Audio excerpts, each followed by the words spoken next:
எல்லா புகழும் இறைவனுக்கே. கடந்த 2 வீடியோ பதிவுலையும் உயர் இரத்த அழுத்தம் சம்பந்தமான விஷயங்களை பார்த்துக்கிட்டு இருக்கோம்.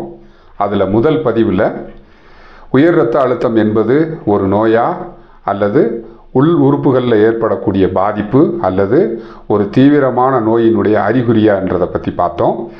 2ஆம் பாகத்தில் உயர் இரத்த அழுத்தம் வருவதற்கான அறிவியல் பூர்வமான காரணங்களை பற்றி பார்த்தோம்.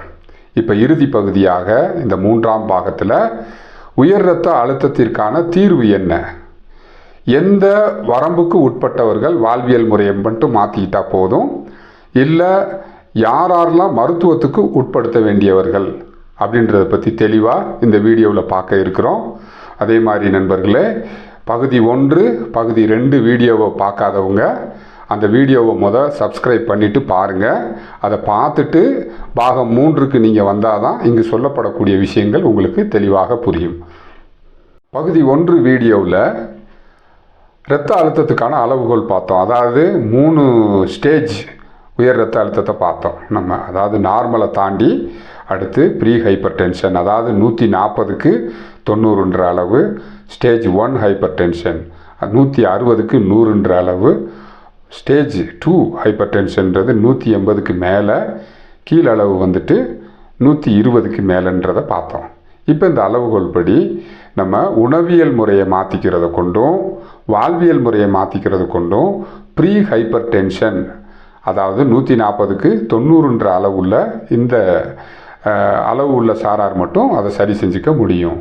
இதுக்கு நான் ஃபார்மகாலஜிக்கல் இன்டர்வென்ஷன் சொல்லுவாங்க. அதாவது மருந்து இல்லாமல் எந்த ஒரு நோய் வரும்போதும் அதோடைய ஆரம்ப அறிகுறியில் உணவு முறைகளை மாற்றிக்கிறத கொண்டும் வாழ்வியல் முறையை மாற்றிக்கிறத கொண்டும் நம்ம அதை சரி செஞ்சுக்க முடியும். அப்போ நான் ஃபார்மகாலஜிக்கல் இன்டர்வென்ஷன் அப்படின்ற மூலியமாக அதை நம்ம எப்படி சரி செஞ்சுக்கலான்னா, உயர் இரத்த அழுத்தம் வந்துட்டாலே ஒரு என்ட்ரன்ஸ் அந்த உள்ளுக்குள்ளே நம்ம நுழைஞ்சிட்டாலே எல்லாரும் சொல்லக்கூடிய கருத்து என்னது, உப்பை குறைச்சிருங்க, இல்லை உப்பு சாப்பிட்றத நிறுத்திடுங்கன்னு சொல்லுவாங்க. அப்போ உண்மையிலேயே நம்ம உப்பு சாப்பிட்றத கொண்டு தான் நமக்கு உயர் இரத்த அழுத்தம் அதிகமாகுதா அப்படின்னா என்னுடைய கேள்வி, எந்த உப்பு? பொட்டாசியம் சொல்லி ஒரு உப்பு இருக்குது நம்ம உடம்புல, அந்த உப்பு சாப்பிட்றத கொண்டா, இல்லை யூரியான்னு சொல்லி ஒரு உப்பு இருக்குது அதை சாப்பிட்றத கொண்டா, அல்லது கிரியேட்டினைன் அப்படின்னு சொல்லி ஒரு உப்பு இருக்குது, அல்லது நம்மளுடைய டேபிள் சால்ட் அப்படின்னு சொல்லக்கூடிய சோடியம் குளோரைடு அப்படின்னு ஒரு உப்பு இருக்குது. எந்த உப்பு அதிகமாகிறத கொண்டு உயர் இரத்த அழுத்தம் அதிகமாகுது? அப்போ உண்மையிலேயே உப்பு சாப்பிட்றத நிறுத்திட்டோம்னாக்க நம்மளுக்கு உயர் இரத்த அழுத்தம் சரியாயிருமா அப்படின்றத பற்றி பார்க்கலாம். ஒரு அறிவியல் ஆய்வறிக்கையில் சொல்கிறாங்க, சோடியம் குளோரைடு அப்படின்னு சொல்லக்கூடிய நம்மளுடைய சமையல் உப்பு நம்ம பயன்படுத்துகிறனால பெருசாக ஒன்றும் உயர் இரத்த அழுத்தம் குறைஞ்சிடுறது இல்லைன்னு சொல்கிறாங்க. எவ்வளோ குறையுது தெரியுமா? ஆச்சரியப்படுவீங்க சொன்னாக்க. ஒருத்தருக்கு உயர் இரத்த அழுத்தம் வந்துருச்சு, உப்பை முழுமையாக குறைச்சிட்டாங்க, உப்பே இல்லாமல் சாப்பிட்டுக்கிட்டு இருக்காங்க, அவருடைய உயர் இரத்த அழுத்தம் எவ்வளோ தெரியுமா குறையும் நண்பர்களே? வெறும் 4 பாயிண்ட் தான் குறையும். சோடியம் குளோரைடை நம்ம குறைச்சிக்கிறத கொண்டு வெறும் 4 பாயிண்ட் மட்டும்தான் குறையும்.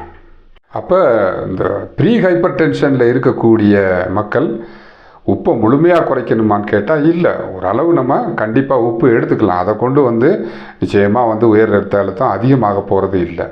இந்த சோடியம் குளோரைடுன்னு சொல்லக்கூடிய டேபிள் சால்ட்டை நம்ம உணவில் அதிகமாக எடுத்துக்கிறத கொண்டு என்ன பாதகம் இருக்குன்றதை பற்றி அது ஒரு தனி வீடியோவாக பார்க்கலாம்.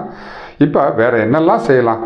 ப்ரீ ஹைப்பர் டென்ஷன் வந்துருச்சு, 140க்கு 90ன்ற அளவில் இருக்கோம், மருந்து வேணான்ற முறையை பற்றி பார்த்துக்கிட்டு இருக்கோம். அப்போ வேறு என்னெல்லாம் செஞ்சால் குறையும்? உப்பை நாங்கள் எப்பயும் போல் ஒரு அளவாக எடுத்துக்கிறோம்.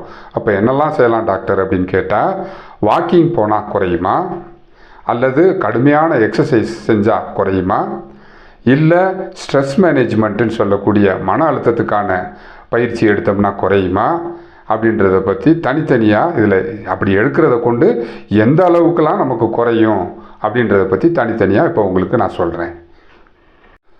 ப்ரீ ஹைப்பர் டென்ஷனில் இருக்கக்கூடியவர் யோகாவும் மெடிடேஷனும் பண்ணுறாருன்னு வச்சுக்கோமே.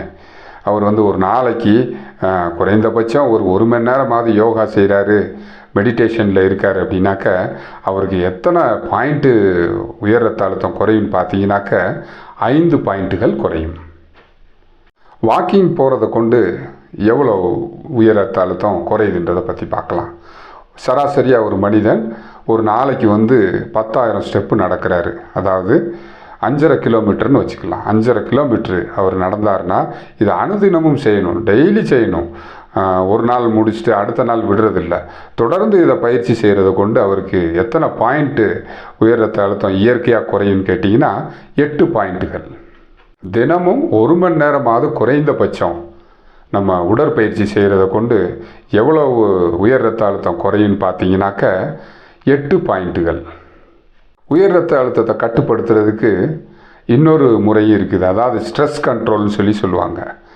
ஸ்ட்ரெஸ் கண்ட்ரோல் அமைதியாக இருக்கிறது, எந்த விஷயங்களை பற்றி யோசிக்காமல் இருக்கிறதுக்கு முயற்சி பண்ணுறது. அதையும் தாண்டி இன்றைக்கி ஸ்ட்ரெஸ் கண்ட்ரோல்னு சொல்லி நிறையா பயிற்சி வகுப்புகள்லாம் எடுக்கப்படுது. இதிலெல்லாம் போய் கலந்துக்கிற மக்களுக்கு எவ்வளவு உயர் ரத்த அழுத்தத்தோட பாயிண்ட் குறையுதுன்னு கேட்டிங்கன்னா ரொம்ப ஆச்சரியப்படுவீங்க. ஒரே ஒரு பாயிண்ட்டு தான் மக்களே குறையுது. வெயிட் ரிடக்ஷனை பற்றி பார்க்கலாம். உயர் ரத்த அழுத்தத்தை குறைச்சிக்கிறதுக்காக உடல் பருமனை குறைச்சிக்கிட்டா அது குறைஞ்சிரும் அப்படின்ற அடிப்படையில் உடல் குறைப்புக்கான பயிற்சி வகுப்புகள் நடத்தப்படுது. அதே மாதிரி நம்ம ஃபோன்லேயே அப்ளிகேஷன்ஸ் இருக்குது. அதுக்குள்ளே போய் பார்த்தோம்னாக்க நம்ம உடல் குறைப்பதற்கான வழிமுறைகள் எல்லாமே அந்த அப்ளிகேஷனில் சொல்லப்படுது. ஏதோ ஒரு பயிற்சி வகுப்போ இல்லை அப்ளிகேஷன் பார்த்து செய்கிறதோ இல்லை இதற்கான உணவு முறைகளை மாற்றிக்கிறதோ கொண்டோ ஒருத்தர் நல்ல உடல் பருமனை குறைச்சிட்டார் அப்படின்னாக்க அவருக்கு எத்தனை பாயிண்ட்டு குறையுதுன்னு சொல்லி இந்த ஆய்வறிக்கையில் சொல்லியிருக்காங்கன்னா 8 பாயிண்ட்டுகள். ப்ரீ ஹைப்பர் டென்ஷனில் இருக்கக்கூடியவங்க எதை செய்கிறத கொண்டு நார்மலுக்குள்ளே வரலாம், வாழ்வியல் முறையை மாற்றுறதை கொண்டு அப்படின்னு மேலே பார்த்தோம். அதில் அதிகமாக அந்த ப்ரீ ஹைப்பர் டென்ஷனில் இருக்கிறவங்கள நார்மலில் கொண்டு வர்றதுக்கு ரொம்ப பலனுள்ளதாக இருக்கிறது பார்த்திங்கன்னா எக்ஸசைஸ் செய்கிறத கொண்டு 8 பாயிண்ட்டு நமக்கு உள்ளுக்குள்ளே குறையிறதுக்கு வாய்ப்பு இருக்குது. Systolic pressure.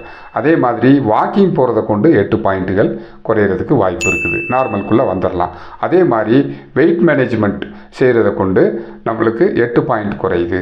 வெயிட் லாஸ், அதாவது வெயிட் ரிடக்ஷன் பண்ணுறதை கொண்டு 8 பாயிண்ட்டுகள் நமக்கு குறைஞ்சிருது.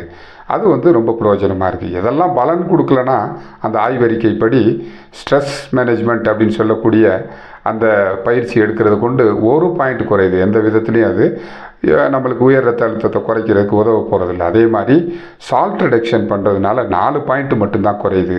அதனால் சால்ட்டை அதிகமாக குறைச்சிக்கிறத கொண்டு இந்த ப்ரீ ஹைப்பர் டென்ஷனில் இருக்கிறவங்களுக்கு எந்த விதத்துலேயுமே உயர் ரத்த அழுத்தம் குறைய போகிறதில்ல. கொஞ்சம் குறைச்சிக்கிறது நல்லதே தவிர சுத்தமாக நம்ம உப்பை முழுமையாக விட்டுட்டு உப்பே இல்லாமல் சாப்பிடணுன்ற கட்டாயம் இல்லை.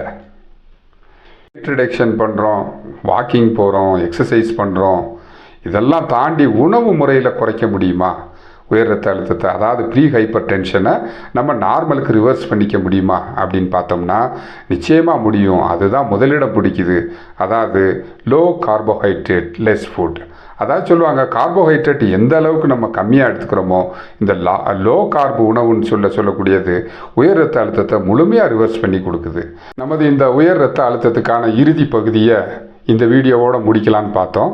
ஆனால் 8 நிமிஷத்தை தாண்டி இந்த பதிவு போயிட்டுருக்கிறனால நம்ம இந்த இடத்துலையே இந்த பகுதியை முடிச்சுக்கிட்டு இதோட தொடர்ச்சியை நம்ம அடுத்த பதிவில் நம்ம தொடர்ந்து காண்போம். காத்திருங்கள் நண்பர்களே. எல்லா புகழும் இறைவனுக்கே.